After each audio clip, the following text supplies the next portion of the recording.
कुणी पेगवीन घेतं का पेगवीन असं म्हणण्याची वेळ आता मुंबई महापालिकेवर आली आहे। कारण 2017 साली 8 पेगवीन राणीच्या बागेत आले, त्यांची संख्या आता 21 वर येऊन पोहोचली आहे। पेगवीन कक्षाची मर्यादा 25 पेगवीनची आहे, त्यामुळे हे पेगवीन मुंबई महापालिकेचा खर्च वाढवणार आहेत। तो कसा बघूयात या रिपोर्टमधून।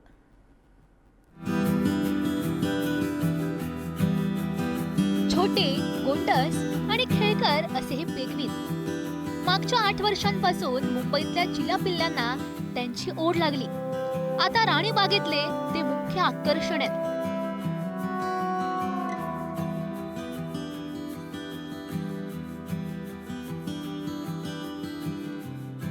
चांगलं वाटतं।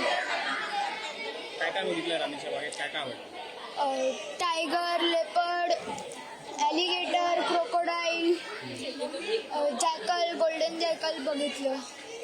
माकड चांगलं वाटलं, चांगलं आहे। कुठून आलायस? मी इथे राणीच्या बागेत आले आणि मला ते येऊन खूप आवडलं। इकडे मी खूप प्राणी बघितले, एक टायगर आणि आता पेंग्विन बघतेय, अजून लेपर्ड, हायना आणि असे खूप ॲनिमल्स बघितले आणि मला खूप मजा आली। आमचे बच्चा कंपनी खूप खुश झाले, मजा आली। इवन आता पेंग्विनला पण ते खेळवतात आहे लेझर बीम मारून, तर ते पण मस्त एन्जॉय करतात। त्यांना बघून आमच्या बच्चा कंपनी पण खूप एन्जॉय करते। आम्ही आलो होतो 2 तासासाठी, पण आज आता 4 वाजता जाता आले तरी निघायची इच्छा होत नाही। इतकं सुंदर, वेल मेंटेन, स्वच्छ ठेवलेलं आहे।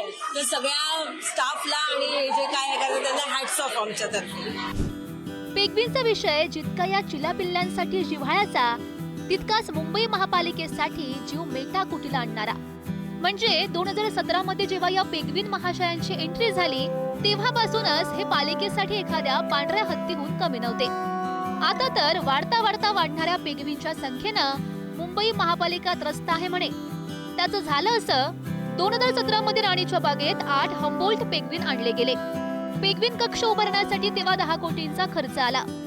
पेगवीनच्या खरेदीसाठी 2.5 कोटींचा खर्च झाला। 8 पैकी एका पेगवीनचा 2च महिन्यात मृत्यू झाला। पालिकेनं अंटार्क्टिका खंडासारखं वातावरण तयार केलं। पेगवीन यात रुळले आणि उत्पत्ती वाढू लागली। बघता बघता पेगवीनची संख्या 21 वर गेली। आता हीच गोष्ट मुंबई महापालिकेसाठी डोकेदुखी ठरली आहे। कारण ज्या कक्षात पेगवीन ठेवलेत त्याची क्षमता आहे 25, आणि त्यामुळे मुंबईत जसे या शहराच्या क्षमतेपलीकडे जाऊन दाटीवाटीनं मुंबईकर राहतात, तशीच वेळ आता या पेगवीनवरही येऊ शकते। आणि म्हणून पालिका म्हणे, कुणी पेगवीन घेता का पेगवीन अशी विचारणा करते, पण प्रतिसाद काही मिळत नाहीये। पेगवीनची संख्या वाढली, पर्याय काय? गुजरातच्या प्राणी संग्रहालयाला पेगवीन देण्याची तयारी दर्शवण्यात आली आहे। पेगवीनच्या बदल्यात पांढऱ्या सिंहाचा प्रस्तावही देण्यात आलाय, पण पेगवीनला पाळायला गुजरातमधील प्राणी संग्रहालयाची असमर्थता दिसते। अन्य प्राणी संग्रहालयाकडूनही पेगवीन पाळायला नकार मिळालाय। अखेर पालिका पेगवीन कक्षाचा विस्तार करणार आहे। 40 पेगवीन राहतील इतका मोठा कक्ष उभारला जाईल। हीच खरी मुंबईची, या शहराची खासियत आहे। इथे जो येतो तो आपले पाय असे पसरतो की ऍडजस्टमेंटला पर्याय नसतो। आता या गोष्टीला पेगवीन तरी कसे अपवाद ठरतील? पण हे बिचारे पेगवीन कुठला उपद्रव करत नाहीत, तर केवळ छोट्यांचं आणि मोठ्यांचं सुद्धा मनोरंजनच करतात।